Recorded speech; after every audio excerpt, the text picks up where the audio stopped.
अस्सलाम वालेकुम। मैं हूं डॉक्टर खुशनूर रहमान। मैं आज आपको सिखाऊंगा कि ये फास्फोराइलेशन क्या है और कीमियास्मासिस क्या है। फास्फोराइलेशन तो आप जानते होंगे कि जब फॉर्मेशन ऑफ एटीपी होती है तो हम इधर इसको कहते हैं कि फास्फोराइलेशन है, और तीन टाइप्स पढ़ते हैं। फोटोफास्फोराइलेशन जो साइक्लिक और नॉन साइक्लिक है वो तो C3 साइकिल के साथ और लाइट रिएक्शन के साथ हो चुका है। अब दो फास्फोराइलेशन और हैं जिसको कहते हैं सबस्ट्रेट लेवल फास्फोराइलेशन और ऑक्सीडेटिव फास्फोराइलेशन। साथ ही साथ ऑक्सीडेटिव के साथ एक टर्म है कीमियास्मासिस, उसको भी समझेंगे। अब सबस्ट्रेट लेवल फास्फोराइलेशन क्या है? फास्फेट ट्रांसफर होता है इधर से एडीपी तक और वो एटीपी बन जाता है। किस से? एक ऑर्गेनिक कंपाउंड से जो कि हाई एनर्जी फास्फोराइलेटेड कंपाउंड है, और वो बन जाता है फास्फेट के बगैर, और फास्फेट ट्रांसफर हो जाता है डायरेक्टली एटीपी में ट्रांसफर हो जाता है। तो एटीपी बन जाता है, एडीपी उसको ले लेता है। तो phosphate is transferred to ADP to a high energy phosphorylated compound. Direct synthesis of ATP from the substrate is known as substrate level phosphorylation. अब substrate level phosphorylation आपके पास तीन जगहों पर है आपके इस चैप्टर में। जब 1,3-bis phosphoglyceric acid three phosphoglyceric acid glycolysis में बनता है तो वहां पर एटीपी बनता है डायरेक्ट फ्रॉम द सबस्ट्रेट।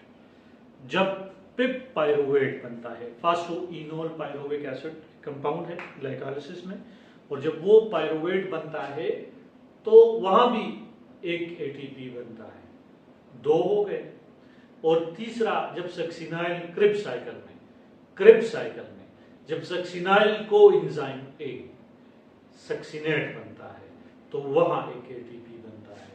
तो हम कहते हैं कि जब 13-3 बनता है, यानी बिस फास्फोग्लिसरिक एसिड ये बनता है 3-फास्फोग्लिसरिक एसिड, तो इस दौरान एक एटीपी ने बन जाना है। ये एक जगह होगी, ठीक है। ये एक मिसाल हमने अपने आंसर में लेना है। 4 नंबर का क्वेश्चन आएगा, शॉर्ट क्वेश्चन। और फिर दूसरा हवाला देंगे कि जब फास्फोइनोल पायरुवेट बन जाएगा पायरुवेट, जब फास्फोइनोल पायरुवेट बन जाएगा पायरुवेट, तो इस दौरान बनेगा एक एटीपी। और इसी तरह ये दो मिसालें हम देंगे किसके बारे में? ग्लाइकोलाइसिस के बारे में, कि ग्लाइकोलाइसिस में इस जगह सबस्ट्रेट लेवल फास्फोराइलेशन होती है। और तीसरा हम कहेंगे कि क्रिब्स साइकिल में, क्रिब्स में एपोस्ट्रोफी नहीं, क्रिब्स साइकिल। तीसरा हम कहेंगे कि क्रिब्स साइकिल में क्या होगा? जब सक्सिनाइल को एंजाइम ए सक्सिनेट बनता है तो इस दौरान एक एटीपी ने बन जाना है जो कि सबस्ट्रेट या जीटीपी जिसे हम कहते हैं, तो वो भी फास्फोराइलेशन है। तो इसको हम कहते हैं कि ये सबस्ट्रेट लेवल फास्फोराइलेशन है। अब जरा ऑक्सीडेटिव फास्फोराइलेशन के बारे में पढ़ते हैं। कीमियास्मासिस इन फास्फोराइलेशन में ऑक्सीडेटिव फास्फोराइलेशन जो है, ये हम अब इसकी तरफ आते हैं। देखिए ये सारा कुछ कहां हो रहा है? साइटोप्लाज्म में ग्लाइकोलाइसिस हो चुका है, वहां से पायरुवेट एसिटाइल कोएंजाइम ए, और फिर इधर क्रिब्स में मैट्रिक्स है, तो इसमें क्रिब्स साइकिल हो गए। कार्बन डाइऑक्साइड भी बन गए, तकरीबन एक ये जो है ना एक एटीपी भी बन गया, 3 NADH बन गए, एक FADH, एक एसिटाइल कोएंजाइम ऐसे। तो अब और इसी मैट्रिक्स में लिंक रिएक्शन भी हो गया है।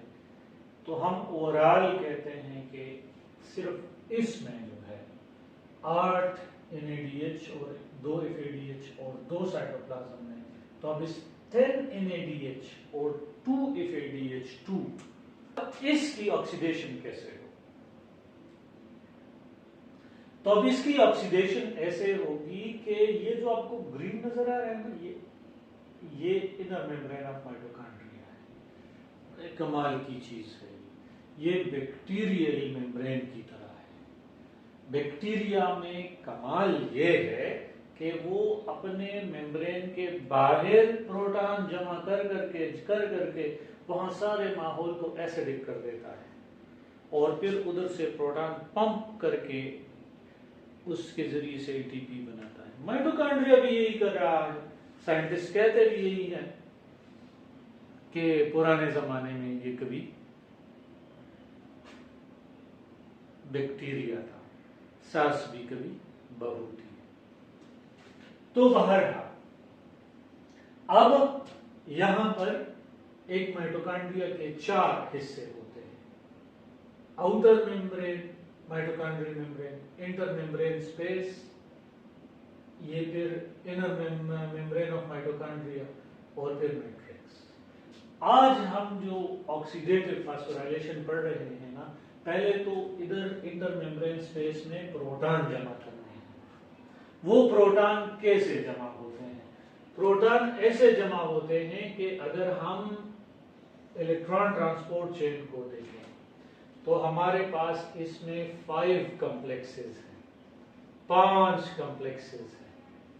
तो कॉम्प्लेक्स 1, 2, 3, 4 और 5।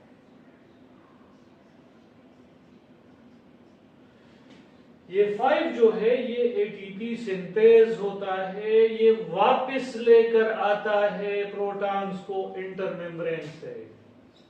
ये बाकी इसमें 2 तो प्रोटॉन पंप ही नहीं करता ना, वो तो FADH2 रिडक्टेज है, तो वो तो प्रोटॉन पंप नहीं करता, सिर्फ 134 प्रोटॉन पंप करते हैं। प्रोटॉन ये कॉम्प्लेक्स 1 जो है इसको NADH रिडक्टेज कहते हैं। ये 4 प्रोटॉन्स पंप करता है, ये 2 पंप नहीं करता FADH2 रिडक्टेज।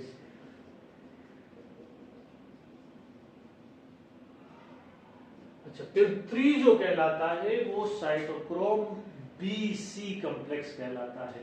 ये भी साइटोक्रोम BC कॉम्प्लेक्स ये जो है ये भी 4 प्रोटॉन पंप करता है। और ये कॉम्प्लेक्स 4 जो है इसको साइटोक्रोम ऑक्सीडेज कॉम्प्लेक्स कहते हैं, A and A3 कॉम्प्लेक्स। ये cytochrome A and A3 complex कहलाता है। ये कितने पंप करता है? 2 प्रोटॉन्स। कहते हैं कि ये जो साइटोक्रोम A3 है ये वाटर भी बनाता है, ये ऑक्सीडेशन कराता है। ऑक्सीजन फाइनल इलेक्ट्रॉन एक्सेप्टर है, इसीलिए इलेक्ट्रॉन ट्रांसपोर्ट चेन का एक नाम ऑक्सीडेटिव फास्फोराइलेशन भी है। लेकिन इससे एटीपी तब तक नहीं बन सकते जब तक ये एटीपी सिंथेज जो कि 360 डिग्री पर घूमेगा और एक एटीपी बनाएगा। और इसके 360 डिग्री को घुमाने के लिए 3 प्रोटॉन्स की जरूरत पड़ेगी। ठीक है, अब ये इसका जो एटीपी सिंथेज है ये एटीपी बनाएगा। और ये किस वजह से बनाएगा? क्योंकि आउटर मेम्ब्रेन पे आप देख रहे हैं बहुत सारे प्रोटॉन्स जमा हो गए हैं, वहां एसिडिक हो गया है इंटरमेम्ब्रेन स्पेस और मैट्रिक्स अल्कलाइन होता है।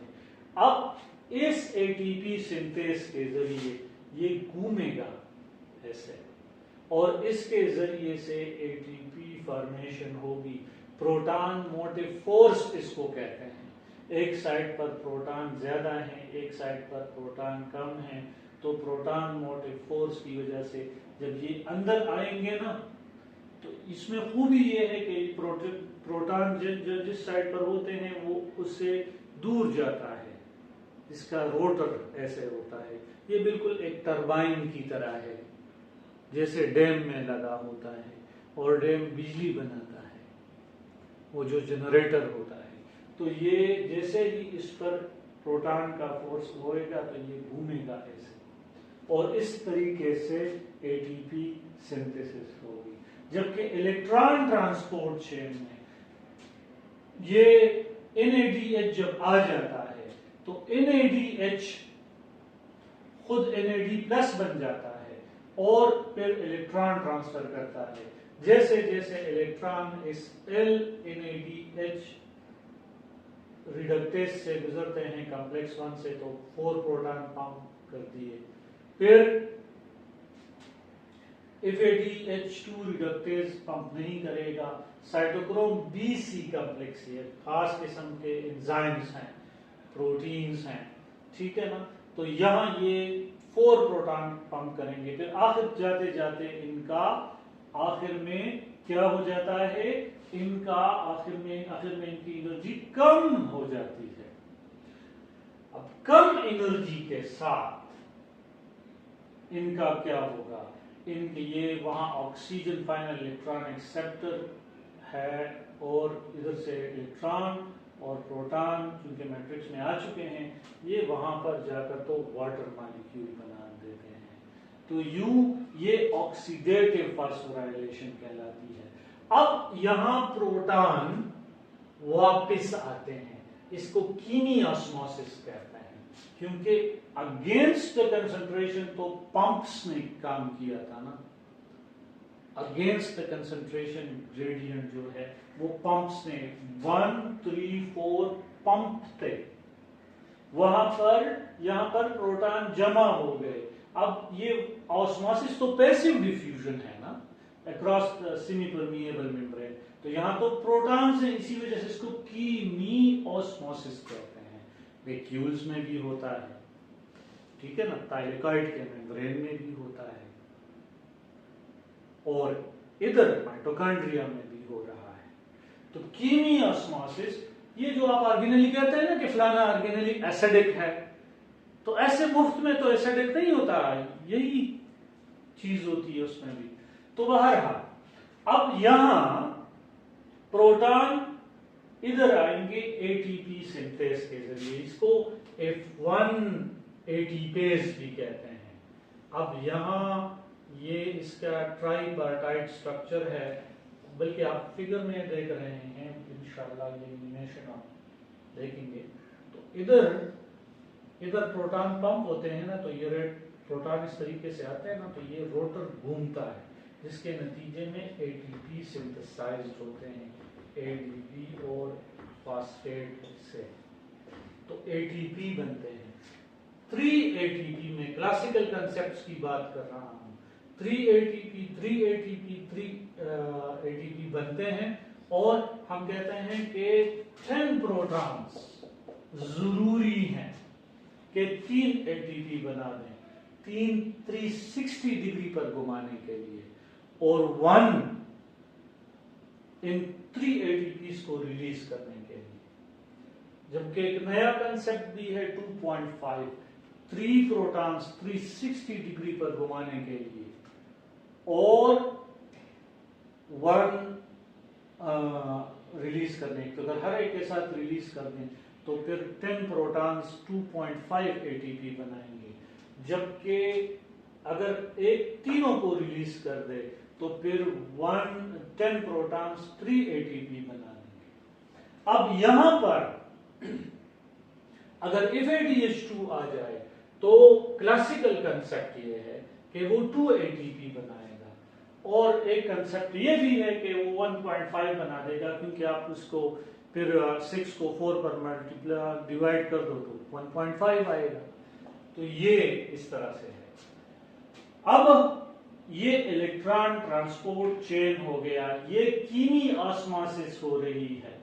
The movement of protons from higher concentration to the lower concentration, from intermembrane space, from acidic intermembrane space to alkaline matrix, which results in the synthesis of ATP, is known as chemiosmosis.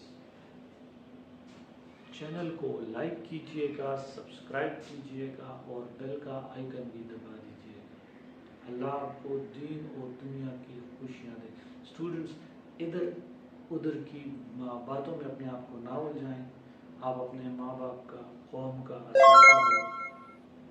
अपने काम पर तवज्जो दें।